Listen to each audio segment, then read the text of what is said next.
Well, I got the oil pan off the parts 12 valve, and I got that on the 24 valve, and got quite a bit of stuff done. Starting to look like a complete engine, so I still need the turbo. Got the transmission heat exchanger on. Still got to figure out the rest of the plumbing and everything. I still did not get the valve springs or push rods in yet, but that's all I need to do to finish the top end. So today I just got to finish up like the return line for fuel and some kind of nipple thing for regular fuel going in.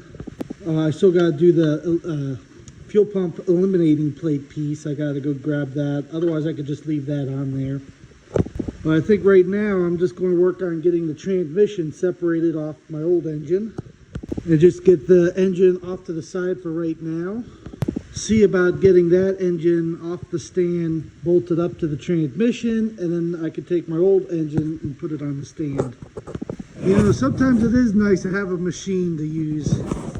That cherry picker is not strong enough to pick up these engines. It's just too heavy. You know, that cherry picker is good for like a small block, you know, like a Chevy 305 or 350. I've done a 454 big block, but I kind of bent it a little bit. So, yeah, it's sometimes good to have a machine because like motor and trans together, you know, that's like 1,000 pounds. So I got the transmission separated.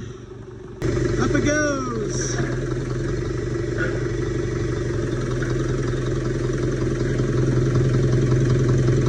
So now I gotta get the flywheel off and also this adapter plate.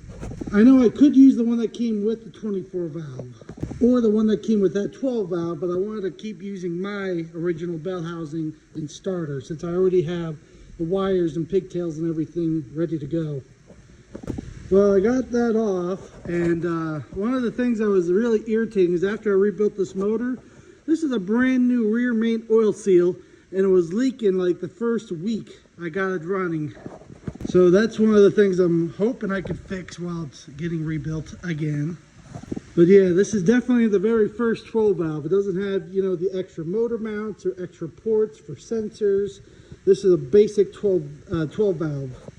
The only option it had for future use was the oil feed line for the different type of oil pump or vacuum pump, because that was the only next option was after this. Or a P pump, sorry. There was an option for a P pump and a different type of vacuum pump, which was on this style 12 valve. You know, maybe later after I rebuild it, maybe I'll change it over to a P pump. I got pretty much everything I need now. Like I can order, like fix that timing cover, and I'll have that. And I have the injector lines over there for this. Also the intake horn and stuff. So really all I need is the P pump itself and the gear that goes on the P pump. So I'm going to get this out of the way for now. Instead of putting it over here, I'm just going to put it in my other shop. It's my shop where I make the homemade diesel fuel. So I'll just put it in here for now. Well, that'll be good for right now. Now I'm trying to think, do I want to take that engine off that stand and put the transmission onto it? Or wait until I can finish doing the valves and valve springs and push rods, because that's pretty much all I'm waiting on is like the turbo and push rods and springs. But I think that's it for now until I get the rest of the parts in. The turbo should be in tomorrow. The valve springs and push rods should be in on like I think Thursday. Yeah, I think once I get the valve springs and turbo done, then I'll put it up to the transmission. And I don't know when the injector lines are going to be in. I think they'll be in on Saturday.